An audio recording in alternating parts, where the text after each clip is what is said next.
안녕하세요. 커피앤톡입니다. 오늘도 와주셔서 감사드리고요. 바로 사연 읽어보겠습니다. 안녕하세요. 저는 40대 후반 여자입니다. 저는 요즘 매일같이 일을 하느라 바쁜 와중에 라디오 사연 듣는 것이 유일한 낙이에요. 다른 분들은 어떠신지 모르겠네요. 사연을 들으면서 하루를 마무리하면 피로도 풀리는 것 같고 너무 좋더라고요. 그래서 오늘은 저의 이야기를 한번 들려드릴까 싶어서 이렇게 적어내려가 봅니다. 저희 집은 제가 아주 어렸을 때 엄마께서 일찍이 돌아가셨어요. 그때가 7살이었으니까 엄마의 얼굴이 이제는 어렴풋하게도 기억이 나지를 않네요. 아빠는 저와 남동생을 먹여 살리겠다고 전국 방방곡곡으로 출장을 다니면서 열심히 일을 하셨어요. 초등학교를 다니던 무렵부터 어린 동생과 저는 둘이서만 집에 남겨져 있는 시간이 많았어요. 자연스럽게 저는 동생에게 엄마 같은 누나가 되었고, 동생 또한 지금까지도 저를 각별하게 생각하고 지내는 편이랍니다. 그러다 동생이 군대를 전역하던 그 해에 아빠마저 돌아가시게 되었어요. 갑작스런 사고로 일이 그렇게 되어버렸죠. 결국 동생과 저는 세상에 단 둘만 남게 되었습니다. 제가 결혼하기 전까지는 저희는 함께 살면서 서로에게 많은 의지를 하고 지냈어요. 동생은 넉넉지 않은 형편 때문에 대학은 포기하고 바로 기술을 배우기 시작했어요. 도배일이 몸은 힘들어도 하는 만큼 받을 수 있다는 말을 어디서 주워 듣고는 곧장 도배일을 배우러 다니더군요. 한참 일을 하면서 지내다가 돌연 해외로 나가겠다고 하는 거예요.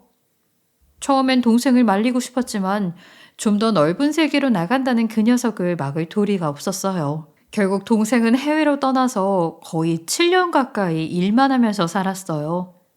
그 사이 저는 결혼을 하고 아이도 하나 낳게 되었어요. 결혼은 동생이 호주에 간 지 2년째가 되던 해에 하게 되었어요.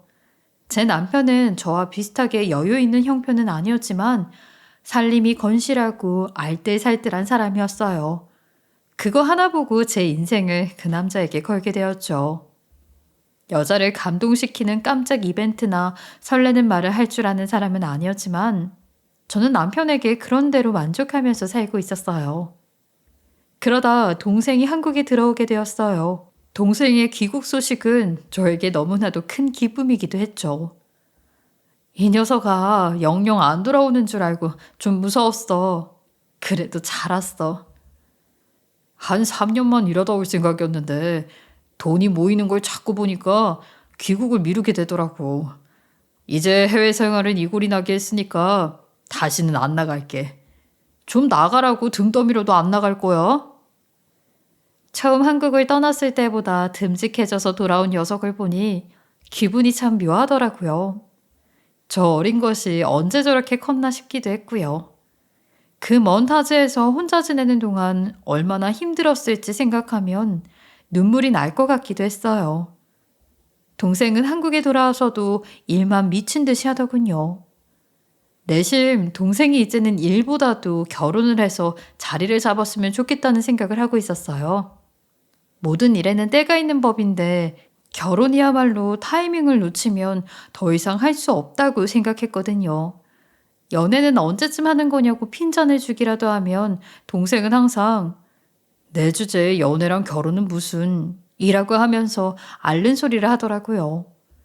배움도 짧고 가정 형편이 넉넉한 것도 아닌지라 결혼에 대해 부정적으로 생각하고 있는 것 같아 보였죠. 저도 그 이후로는 더 이상 동생에게 닥달을 하지 않았어요. 그래도 누나된 마음으로 제 마음이 편할 리가 없었습니다. 좋은 사람이 있으면 하루빨리 결혼을 해서 자리 잡고 살았으면 좋겠다는 생각이 가득했죠. 그러던 어느 날 동생은 갑작스럽게 폭탄 발언을 하더라고요. 누나, 사실 내가 요즘 만나는 사람이 있어. 누나한테 진작 말했어야 하는데 사이가 좀 깊어지면 그때 얘기하려고 아직 말하지 못하고 있었어. 아이 뭐? 한참 연락이 뜸하더니 여자 만나고 있었던 거구나. 얘 듣던 중 너무 반가운 소리다 이 녀석아. 동생이 여자친구가 있다고 하는 거예요. 어떤 사람을 만나고 있는지 너무 궁금해 잠도 오지 않더라고요. 그리고 하는 말을 들어보니 결혼 이야기까지 오가고 있는 것 같더라고요. 얌전한 고양이인 줄 알았는데 이 녀석이 언제 결혼 이야기까지 하는 여자친구를 만나고 있었던 것인지 너무 기특한 생각마저 들었어요. 저희는 가장 빨리 만날 수 있는 일정을 잡았어요. 몇 주 지난 어느 주말에 정갈한 한정식 집에서 만나게 되었어요. 동생의 여자친구는 제 마음에 너무나도 쏙 드는 아이였어요. 정갈한 차림새와 조곤조곤한 말투, 그리고 동생을 사랑스럽게 바라보는 눈빛까지 뭐 하나 마음에 들지 않는 구석이 없었습니다. 두 사람 어디서 처음 만난 거야? 같이 일하는 형석이 형 알지? 누나한테도 몇 번 얘기했었는데. 형석이 형이 소개해줘서 만났어. 어떻게 만난 건지 궁금해서 물었어요.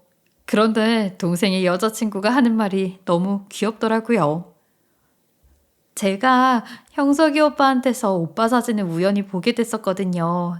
그때 엄청 졸라서 소개팅 좀 해달라고 했는데 하도 소개팅은 안 한다고 하는 통에 얼마나 속상했나 몰라요. 저렇게 귀여운 모습을 보고 어떻게 좋아하지 않을 수 있을까 싶었습니다. 여자친구는 지방에 4년제 학교를 나와서 지금은 조그만 은행에서 일을 하고 있다고 하더라고요. 예쁘고 배울 만큼 배웠고 직업도 안정적이니 저는 더 이상 바랄 것이 없었어요. 말하는 건 또 얼마나 예의 발랐는지 몰라요. 집에서 가정교육을 잘 받은 게 티가 많이 났어요. 누나, 어차피 알게 될 거니까 그냥 먼저 말할게. 전에도 살짝 말하긴 했는데 우리 결혼할 예정이야. 결혼 이야기가 나오자마자 저보다도 남편이 먼저 나서서 좋아하더라고요. 아이, 처남, 드디어 우리 국수 먹는 거야? 이 사람이 처남 결혼 안 한다고 얼마나 잔소리를 했는지 몰라. 저는 남편의 허벅지를 꾹꾹 찌르며 그만하라고 했어요. 아무튼 모두한테 좋은 일이니 얼마나 행복했는지 모르겠더라고요. 돌아가신 부모님이 이 자리에 함께하고 계셨다면 더 좋았을 텐데 하는 아쉬운 마음이 한편으로 들었어요. 사실 동생의 결혼 소식에 있어서 걱정되는 부분들도 있었어요. 예비 올케는 더할 나위 없이 마음에 들었지만 예비 올케의 집에서도 제 동생을 마음에 들어할지 염려가 되기도 했거든요. 저는 슬쩍 물어봤어요. 근데 주연 씨 집에서도 우리 현우를 마음에 들어 하실까요? 아무래도 집안 차이 같은 게 좀 있다 보니까. 저희 집이 무슨 재벌가도 아니고 그런 거 전혀 없어요. 걱정하지 않으셔도 돼요. 오히려 저희 부모님은 오빠 성실하고 처자식 안 굶길 사람이라고 좋아하시던걸요? 저희 집에서 빨리 결혼하라고 밀어붙이셔서 추진된 것이기도 해요. 동생은 정말 성실하고 반듯한 아이거든요. 이 녀석의 진가를 알아봐주는 가족이 있구나 하는 생각에 마음이 놓이더라고요. 이제는 진짜 더 이상 차일피일 미룰 이유가 없었어요. 두 사람은 상견례부터 해서 하나하나 빨리 처리를 하더니 그해 겨울 결혼에 꼴이 냈습니다. 결혼식을 하던 날 올케는 저에게 와서 이런 말을 하더라고요. 형님, 그동안 우리 오빠 잘 키워주셔서 감사해요. 이제는 제가 오빠 고생시키지 않고 잘 살게요. 동생의 결혼식 날 절대 울지 않겠다고 마음을 먹었는데 애써 꾹꾹 눌러 참아오던 눈물이 그 한마디에 폭포처럼 터져버렸네요. 올케의 예쁜 마음에 다시 한번 감동을 받게 되었어요. 두 사람은 결혼을 해서 누구보다 예쁘게 살림을 꾸려 나가더라고요. 결혼하고 얼마 지나지 않아서 예쁜 아이도 하나 얻게 되었어요. 그렇게나 사이가 좋았으니 어찌 보면 당연한 수순이기도 했어요. 올케는 아이를 가지게 되면서 일을 그만두게 되었어요. 워낙 마르고 몸이 약한 편이었는데 임신을 하니 몸이 견디지를 못하더라고요. 올케는 한 푼이라도 벌어보기 위해 회사 생활을 지속하려 했지만 동생 녀석이 하도 일을 그만두라고 성화를 내는 통에 결국 그만두게 되었다고 하는 겁니다. 올케 잘 그만뒀어. 몸이 더 중요하지. 몇 푼 벌겠다고 고생하다가 몸 상하면 어쩌려고. 제가 웬만하면 좀 더 다녀보려고 했는데 오빠가 더는 안 된다고 해서요. 동생은 결혼을 하더니 그 무뚝뚝하고 표현이라고는 모르던 옛날과는 딴판이 되었어요. 예전에 내가 알던 사람이 맞나 싶은 생각까지 들었다니까요. 아주 자기 와이프를 금이야 오기야 하는데 저렇게나 좋을까 싶었습니다. 어찌되었건 둘이 예쁘게 잘 지내니 보는 제 입장에서는 마음이 한시름 놓이더라고요. 올케는 이후 떡두꺼비 같은 아들을 낳았어요. 동생을 빼다 박은 아이였죠. 저 또한 조카가 태어나고 나서 정말 기뻤어요. 다른 집에서는 아이 낳으면 시댁에서 명품백이며 산후조리원이며 돈을 아끼지 않는다고 하더라고요. 전 아이 낳았을 때 시댁에서 그런 것들을 딱히 받은 건 없었는데 이게 참 괜히 섭섭한 기분이 들더라고요. 올케한테 제가 금전적으로 아낌없는 지원을 해줄 여력은 되지 않았지만 그래도 제 선에서 해줄 수 있는 건 다 해주고 싶었어요. 아이 낳고 아무도 신경을 써주지 않는 기분이 들면 굉장히 섭섭할 수 있다는 걸 누구보다 잘 알고 있기 때문이었죠. 그래서 큰 돈을 써서 유모차를 선물해 주었어요. 올케, 요즘 젊은 엄마들은 유모차를 그렇게 신경 쓴다며? 별건 아니지만 그래도 올케가 좋아했으면 좋겠다. 어머, 형님, 이 브랜드 엄청 비싼데. 아유, 어떻게 이걸 선물하실 생각을 다 하셨어요? 이런 거 안 해주셔도 되는데 정말 감사해요. 우리 애기 유모차 태워서 좋은 곳 많이 데려갈게요. 올케는 다행히도 제 선물을 받고 너무 좋아하더라고요. 아이 낳고 돌봐줄 시부모님이 계시는 빈자리를 느끼지 않게 해주고 싶은 제 마음이 통했던 것 같아요. 그 이후로도 저는 조카를 종종 돌봐주면서 좋은 사이를 유지하며 지냈어요. 올케도 저를 각별하게 생각하는 편이었어요. 저희는 둘이서 돌아다니면 자매가 아니냐는 말을 듣기도 할 만큼 잘 지냈습니다. 조카는 하루가 다르게 잘 커가고 있었고 올케와 동생도 사이가 여전히 좋았어요. 가와 만사성이라고 집안이 평안하니 모든 게 잘 풀리는 기분도 들었어요. 하지만 우리 가족의 행복은 그렇게 오래가지 못했어요. 올케네 친정 어머니께서 갑작스럽게 편찮아지시게 된 거예요. 이름도 처음 들어보는 희귀병에 걸리셨는데 워낙 희귀한 병이라 보험 혜택을 받을 수 없다고 하는 겁니다. 올케네 집에서 해결을 하고 있었는데 병원비가 쌓여가니 결국 동생네가 돈을 보태드려야 하는 상황까지 생기게 된 거였어요. 동생도 지금 외벌이를 하고 있어서 여유로운 형편은 아니었는데 가족 중 한 사람이 병원 신세를 지니 가세가 확 기우는 게 느껴졌죠. 이럴 때 제가 도와줄 수 있었으면 참 좋았겠지만 저희 부부도 그렇게 여유 있는 상황은 아니었던지라 어쩔 도리가 없었어요. 올케도 이 상황에 대해 불안감을 느꼈는지 어느 날인가는 다시 취업을 한다고 하더라고요. 하지만 경력 단절에 아이까지 있으니 취업 시장은 절대 호락호락하지 않았어요. 갑작스럽게 일이 꼬여버리니 올케도 답답해하더라고요. 하긴 자기 엄마가 병상에 갑작스럽게 누워있게 되니 어떤 딸이 마음의 평정심을 찾을 수 있겠어요.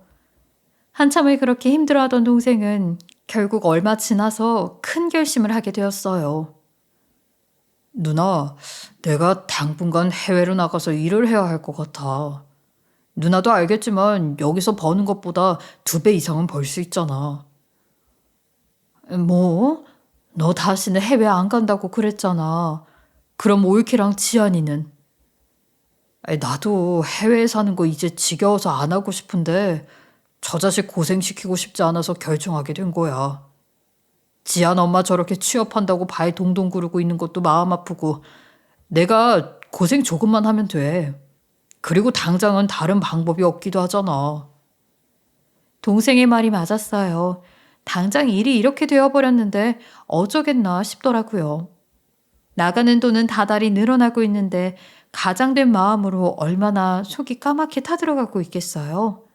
그렇게 황급히 비자를 준비하더니 2달이 채 되지 않아서 기술을 배웠던 호주로 떠났습니다. 조카가 두둘이 막 지났을 무렵이었어요. 올케는 동생이 떠나고 한참 많이 힘들어했어요.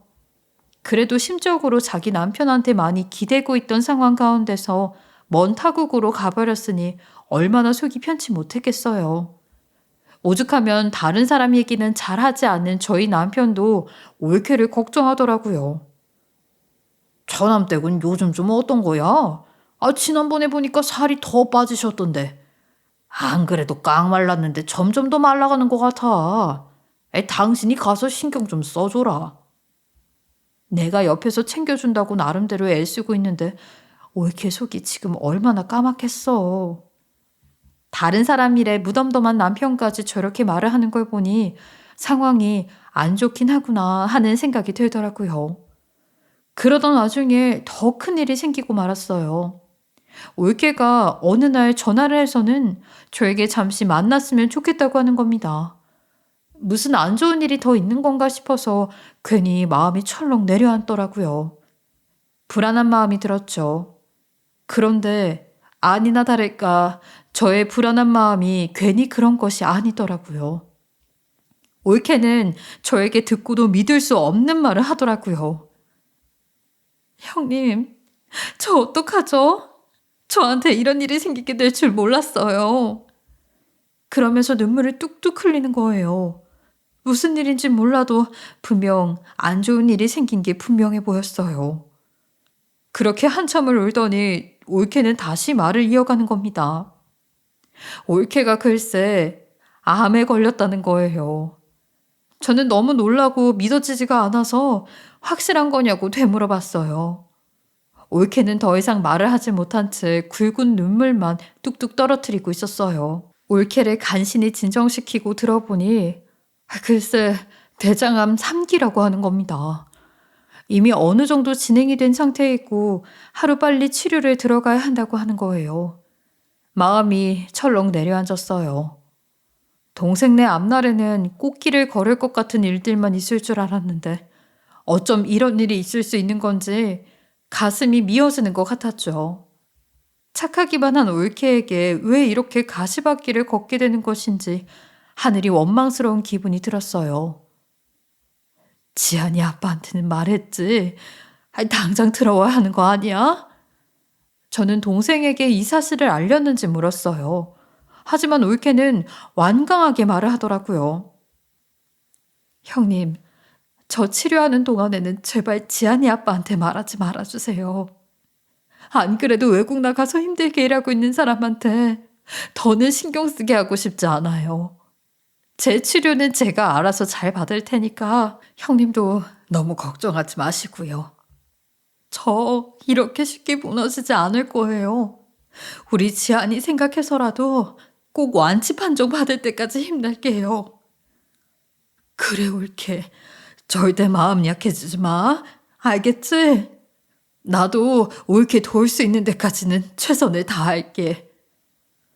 저는 올케의 손을 꼭 붙잡고 말했어요. 올케가 마음이 약해졌을까봐 걱정되는 마음이 있었는데 강하고 단호하게 말하는 걸 보니 마음이 놓이더라고요. 그렇게 올케는 항암 치료를 시작했어요. 항암 치료를 받는 동안에는 제가 조카를 돌보면서 올케가 편히 치료에 집중할 수 있게 해주었어요.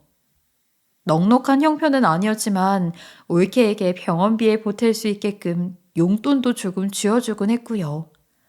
남편의 눈치가 은근히 보였지만 사정을 모두 알고 있으니 남편도 그냥 넘어가 주더군요.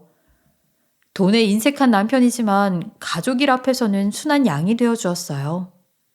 다행히도 치료제가 잘 맞았는지 조금씩 호전해 보이는 것 같았죠. 올케에게 병원에서 뭐라고 그랬는지 물어보면 긍정적인 답변을 받았다는 식으로 말을 했어요.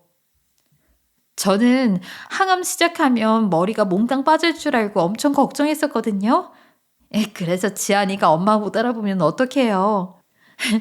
그래도 머리카락은 지킨 걸 보니 운이 좋은가 봐요. 올케는 힘든 와중에도 농담을 하는 여유가 있었어요. 하루빨리 건강을 되찾았으면 좋겠다는 간절한 염원이 이루어지기만 바랐습니다. 한참 항암을 잘 받고 있던 올케가 하루는 저를 찾아와서 이런 말을 하는 거예요. 형님, 저 이제 항암을 그만두려고요. 저는 너무 놀라서 잘 받고 있는 치료를 왜 갑자기 중단하는 건지 물었어요. 그랬더니 올케는 제게 그간 있었던 일을 사실대로 말하는 거예요. 항암이 3차까지 진행되었을 때는 약이 잘 들어서 호전이 되고 있었다고 하는 거예요. 그런데 어느 순간부터 점점 상황이 악화가 되어가는 거랍니다.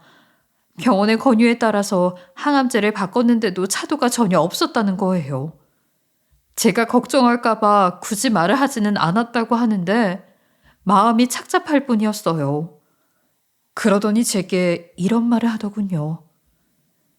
형님, 더 이상 병원에서 받는 치료로는 희망이 없는 것 같아요. 저희 친정엄마도 한창 병세가 심하실 때 시골에 있는 황토집에서 자연식 해 드시면서 통증이 많이 완화되셨었거든요. 저도 그쪽으로 한번 방향을 틀어보려고요. 공기 좋은 곳에서 자연 치유가 어느 정도 되길 바라고 있더라고요. 삶에 대한 의지가 있는 사람이니 쉽게 결정한 일은 아닐 거라고 생각했어요. 하지만 그래도 아직은 의학의 힘을 빌릴 때가 아닌가 싶어서 올케를 한번 만류해 봤습니다. 그래? 그런 게 있는 줄은 나도 몰랐네. 올케, 그런데 일단은 병원 치료를 좀 더 믿어보는 게 좋지 않겠어? 아직은 너무 이른 게 아닌가 하는 생각이 들어서. 형님, 저도 하루 이틀 고민해보고 결정한 게 아니에요. 친정엄마 편찮으신 걸 제가 다 지켜봤잖아요. 의학의 힘이 저를 살려줄 줄 알았는데 그러지도 못한 걸 보니까 이렇게 결정하게 됐어요. 올케의 말에 저는 더 이상 말릴 수 없었어요. 그래도 남편이랑 아들 생각해서 삶에 대한 의지를 불태워주고 있는 올케가 한편으로는 고마웠습니다. 그런데 한 가지 걸리는 게 있었어요. 올케의 아들이자 저의 조카인 지안이가 아직은 너무 어렸거든요. 교육 문제도 있고 아픈 몸으로 시골에 들어가서 아이를 돌보는 건 아무래도 무리가 있었죠. 결국 저는 먼저 올케에게 말을 했어요. 올케, 시골에 들어가서 황토집이건 뭐건 간에 제발 나아서만 돌아와. 그리고 그동안 지안이는 내가 잘 돌보고 있을게. 그 시골에서 차도 없이 갑자기 애 아프기라도 하면 어떡해. 애들 알아눕는 거 진짜 한순간인 거 잘 알잖아. 형님, 먼저 그렇게 말씀해 주셔서 너무 감사해요. 사실 저도 지안이를 어떻게 해야 할지 너무 고민이었는데 어쩜 제 마음을 다 헤아려 주시는 것처럼 지안이 봐주신다고 말씀을 해주시는 거예요? 저는 정말 형님한테 죽어서까지 이 은혜를 갚아야 해요. 동서, 그게 무슨 말이야. 당연히 가족으로서 내가 해야 할 일인데.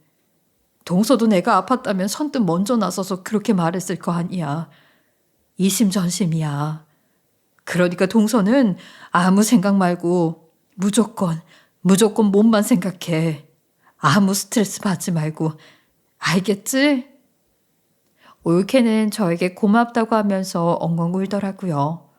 저도 그런 올케를 부여잡고 함께 한참을 울었어요. 하지만 남편도 저와 같은 생각을 할지 걱정이 되었어요. 저는 남편에게 사정이 이러니 우리가 당분간은 조카를 봐줘야겠다고 했어요. 그런데 남편은 별로 내켜하지는 않더라고요. 아이, 그래도 애는 엄마가 키워야 하는 게 맞지 않아? 당신이 처남이랑 사이 좋은 건 알겠는데 우리가 애까지 돌봐야 하는 건지 잘 모르겠어. 애 하나 키우는데 돈이 적게 들어가는 것도 아니고. 여보, 지안이 여기 오래 있지 않을 거야. 그래도 가족인데 어떻게 외면을 하겠어. 안 그래? 입장 바꿔서 내가 올케 입장이 됐어도 올케는 분명 우리 현석이 데려다가 키워준다고 했을 거야. 제가 사정사정을 하는데도 남편은 고집을 부리더라고요. 어쩜 그렇게 인정머리가 없는 건가 싶었고 제 친정 식구들에게 야박하게 대하는 남편이 미웠어요. 본인 식구 일이라면 아주 두 팔 걷고 나서서 하는 사람이 말이에요. 하지만 얼마 지나지 않아서 결국 남편도 백기를 들더라고요. 제가 동생네랑 어떤 사이인지 뻔히 알고 있었으니 더 이상 반대를 할 수는 없었을 거예요. 그렇게 올케는 시골로 들어가게 되었고 조카는 저희 집에서 지내게 되었어요. 아직 저희 아들도 어려서 손이 많이 갔는데 조카까지 저희 집에 있으니 손이 여간 많이 가는 것이 아니었어요. 하지만 남편에게 어렵게 허락을 받은 일이니만큼 저는 묵묵하게 제 할 일을 하면서 지냈어요. 그래도 다행인 건 저희 아들이 사촌동생과 잘 지내주었으니 한시름 놓았다는 거였어요. 남편도 제가 이렇게까지 성심성의를 보이니 마음이 동했는지 어느 순간부터는 조카에게도 마음을 더 쓰는 게 보였어요. 하지만 여전히 탐탁지 않아 하긴 했었습니다. 남편이 영업부서에 있다 보니 워낙 출장이 잦아서 거의 주말은 저 혼자서 아이들 둘을 데리고 여기저기 돌아다니곤 했어요. 혼자서 하려니 보통 힘든 일이 아니긴 했지만 그래도 군말 없이 제 역할에 충실했어요. 올케가 어떻게 지내고 있는지 궁금하기도 해서 종종 전화로 연락을 하면서 지냈어요. 병원 진료 때문에 석 달에 한 번씩 서울에 올라올 때면 만나서 밥 한 끼 먹여서 들여보내곤 했었고 여전히 남동생에게는 올케의 암 소식은 비밀이었어요. 그리고 암투병 중이다 보니 먹는 것에 신경을 쓸 수밖에 없어서 식당을 고르는 것도 쉽지 않았는데 그래도 어떻게 그냥 보내겠어요. 한 소리라도 뜨는 걸 본 다음 보내야지 마음이 편하더라고요. 형님, 죄송해요. 저 때문에 입맛 많이 떨어지시죠? 아니야, 왜 이렇게 무슨 소리야. 조금이라도 먹는 걸 보고 가야 내가 마음이 편하거든. 나 편하자고 그러는 거야? 그러니까 신경 쓰지 말고 먹을 수 있는 만큼만 먹어. 고르고 골라서 간 식당이었지만 올케는 매번 몇을 뜨지 못하고 일어나곤 했어요. 그렇게 한 1년 반 정도 지났을 무렵이에요. 정말 신기하게도 올케는 상태가 많이 호전이 되었다고 하는 거예요. 병원에서 준 진통제를 처방받아서 정말 아플 때는 그걸 먹으면서 버텨왔는데 최근부터는 진통제 먹는 횟수가 많이 줄었다는 거예요.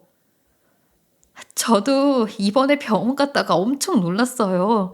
이런 식으로 상태가 괜찮아지는 경우가 잘 없다고 하더라고요. 이대로만 있으면 완치도 금방 될 것 같아요. 다 형님이 신경 많이 써주신 덕이에요. 아유, 옳게. 내가 한 게 뭐가 있다고 그래. 지안이 같은 애는 10명이라도 더 키울 수 있어. 얼마나 순둥이야. 그러면서 올케는 이번에 동생한테 암투병 사실을 전했다고 하더라고요. 이 녀석이 소식을 듣고 얼마나 놀랐을지 안 봐도 눈에 선하게 보였어요. 동생이 걱정되는 마음에 저는 집으로 돌아가 오래간만에 연락을 해봤어요. 누나, 나한테 미리 귀둠이라도 살짝 해주지 그랬어. 지안이 엄마도 걱정인데 누나는 또 얼마나 고생했어. 애 키우는데 돈이 적게 들어가는 것도 아니고 매형한테도 진짜 고맙다고 전해줘. 그러면서 동생은 그 달부터 저에게 생활비를 보내주더라고요.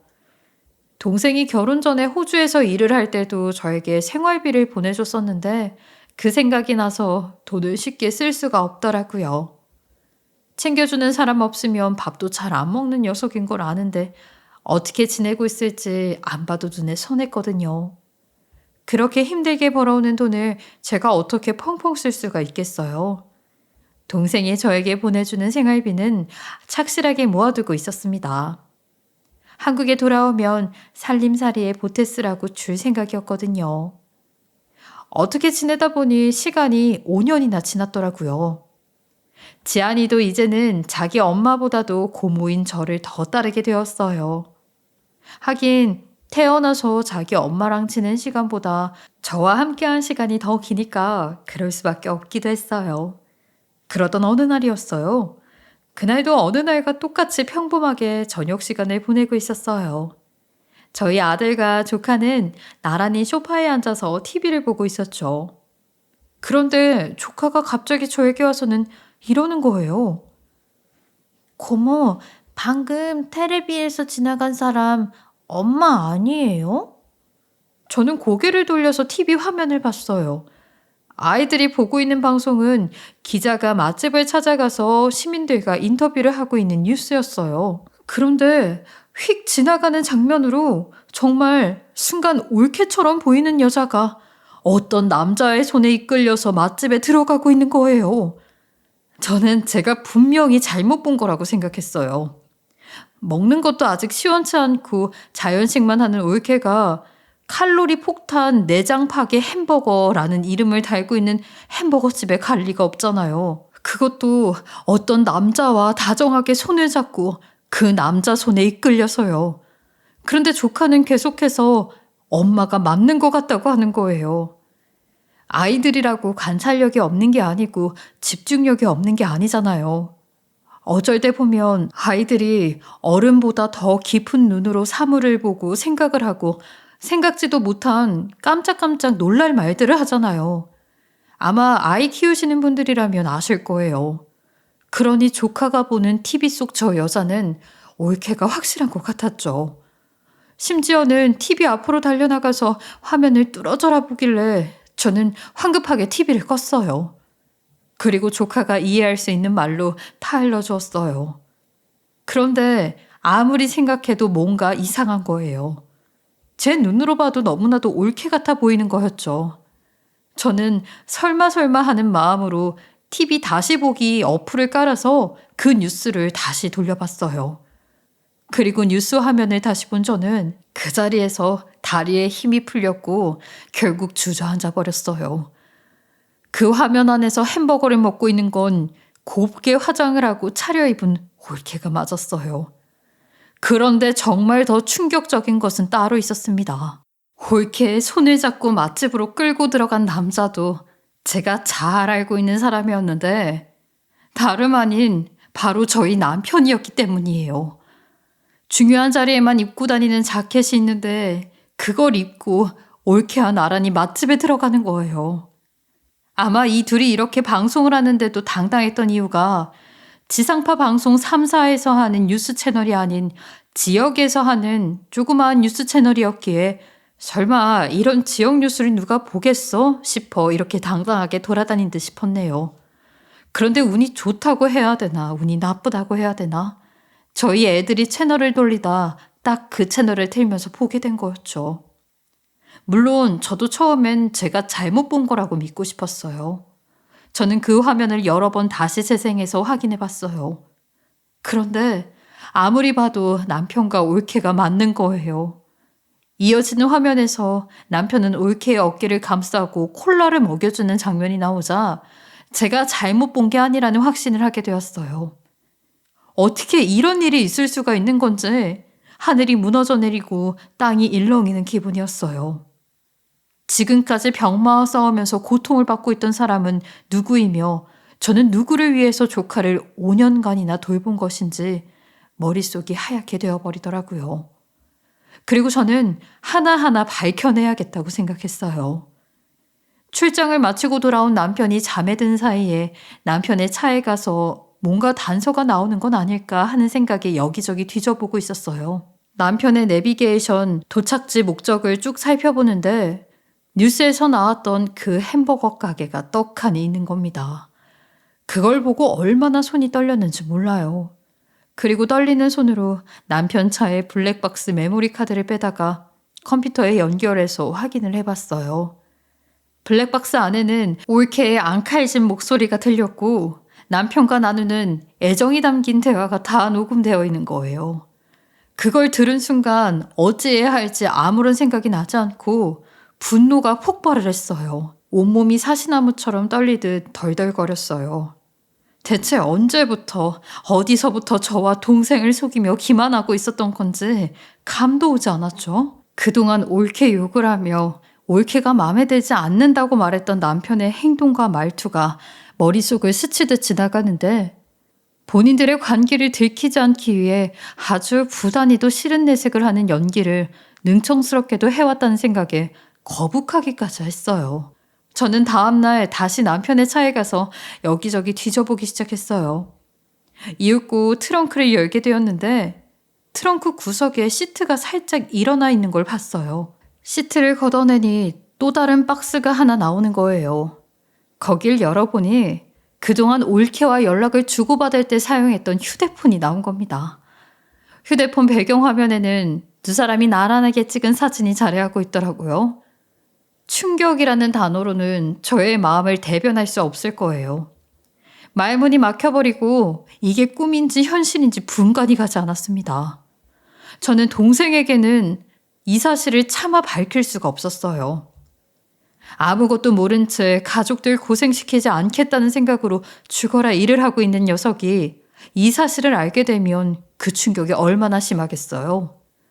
그렇게 저 홀로 피해 복수를 준비하게 되었어요.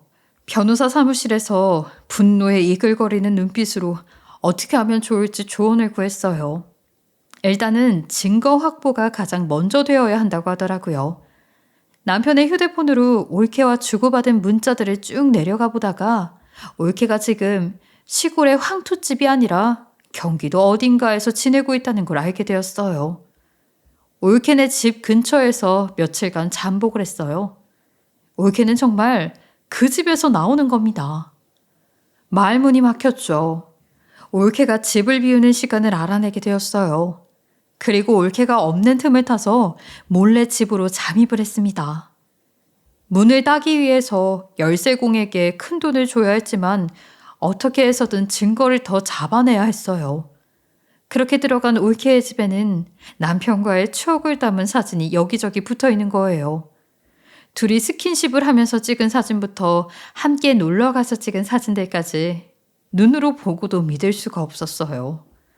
저는 그 자리에서 사진들을 몽땅 다 챙겨서 집 밖으로 나왔고 올케가 집에 들어올 때까지 잠복을 하면서 기다리고 있었어요. 얼마 뒤 올케가 집에 들어왔고 방 한가운데 우두커니 서 있는 저를 보고 기함을 하더라고요. 아니, 형님. 형님? 네가 지금 나한테 형님이라는 말이 나와? 올케는 저를 만날 때마다 항상 추레하고 수척해 보였는데 여기서 다시 만난 그 모습은 너무나도 생기 넘쳐 보였습니다. 그리고 메고 있는 가방을 보니 명품백이더라고요. 걸려있던 사진이란 사진이 몽땅 사라져 있는 걸 보고는 사태의 심각성에 대해 인지를 한 것 같아 보였어요. 그러더니 갑자기 저에게 무릎을 꿇고는 잘못했다고 하는 겁니다. 형님, 그게 제가 처음부터 그러려고 한 건 아니었어요. 정말 잘못했어요. 죄송합니다.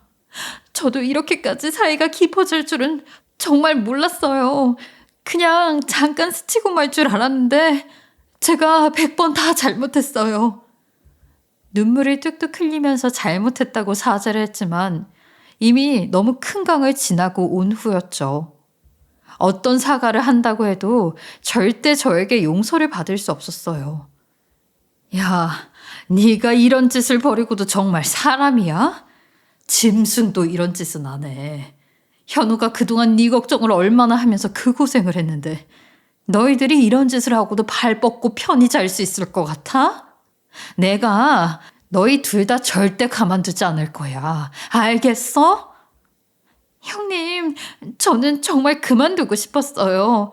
그런데 오빠가 아니 아주버님이 정말 못 헤어진다고 하시는 통에 정말 어쩔 수가 없었어요. 그이한테는 제발 알리지 말아주세요. 네? 저 이제 정말 다 정리하고 조용히 살게요. 제발요, 형님. 그 정신 나간 년은 뚫린 입이라고는 아무 말이나 짓거리면서 자기는 잘못이 없다고 하는 거예요. 제 남편을 보고 오빠라는 단어를 쓰는데 기가 찼어요. 그 와중에 동생과 다시 잘 지내고 싶은 건지 저딴 소리를 하더군요. 어디서부터 이 관계가 시작이 된 건지 들었는데 이 연놈들은 우리 집으로 처음 인사를 왔을 때부터 눈이 맞았던 것 같아요. 그러다 남동생과 결혼을 하고 나서부터 본격적으로 미래를 시작했다는 거예요.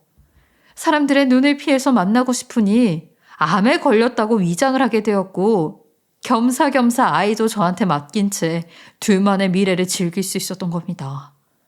아무것도 모른 채 외국 나가서 고생하고 있는 제 동생 그리고 조카를 자식처럼 보살핀 저는 바보 등신이 되어버린 거였어요. 남편 놈은 의심을 피하고 싶은 생각에 조카를 집에 들이는 걸 반대하는 척 했었던 거고요. 이 모든 사실이 그냥 꿈이었으면 좋겠다는 생각을 했어요. 아주 지독한 악몽이요. 그 입으로 한다는 소리가 네 잘못은 없다는 소린 거야?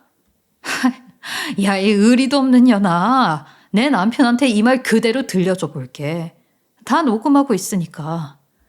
그렇게 얄팍하고 기괴한 관계의 사랑이 뭘 하고 이렇게나 여러 사람을 힘들게 해. 네가 진짜 사람이야?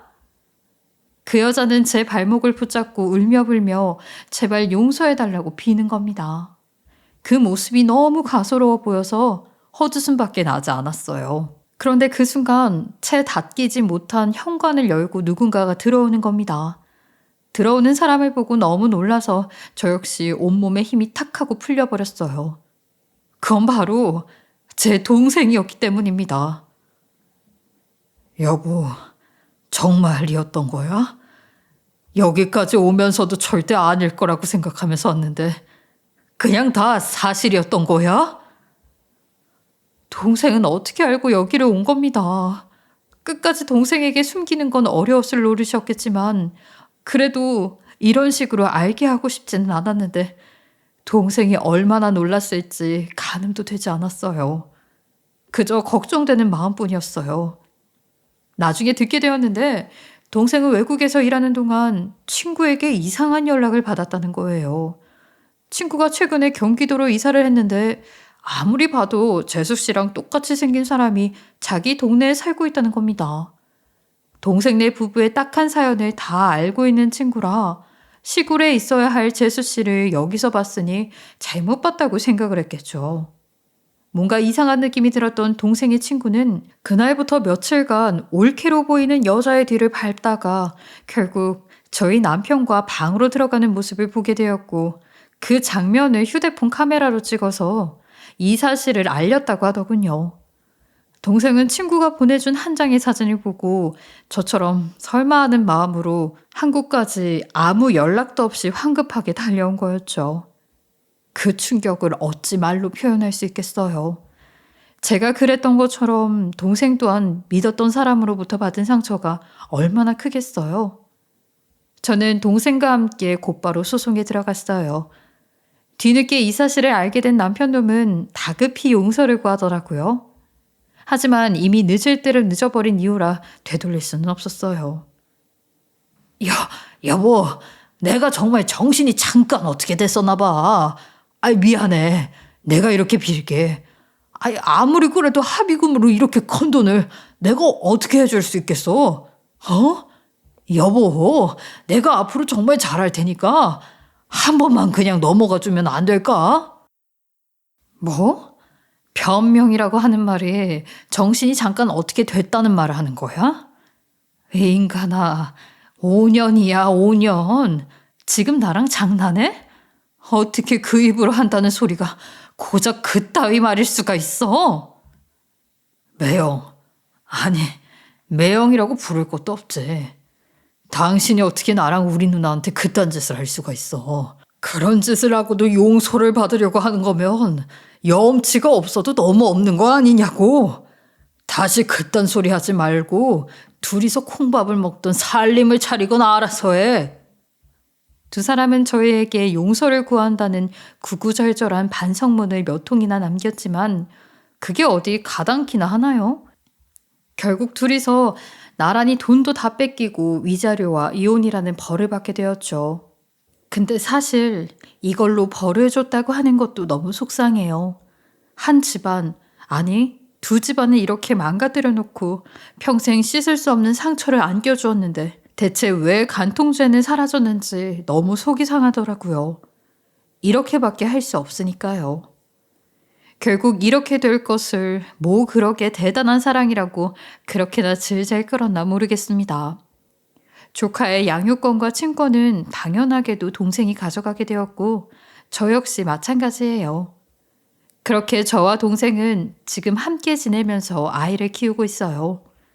이혼을 하고 얼마 지나지 않았을 때 저희 남매에게 왜 이런 일이 생긴 걸까 하는 생각이 들면서 큰 낙담에 빠지기도 했어요.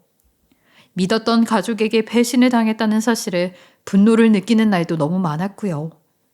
하지만 돌이켜 생각해보니 그때라도 알게 되어서 다행이라는 생각뿐이에요. 요즘은 동생에게 도배일을 배우면서 일까지 같이 하고 지내는데 바쁘게 지내다 보니 저희 둘 다 이전의 아픔은 빨리 잊혀져 가고 있는 것 같아요. 용기 내어 몇 자 적어봤는데 응원 많이 해주시길 바랍니다. 모두들 건강하시고 행복만 가득하시길 바랍니다. 지금까지 커피앤톡이었습니다. 오늘도 끝까지 함께 해주셔서 감사하고요. 다음 영상으로 또 찾아뵙겠습니다.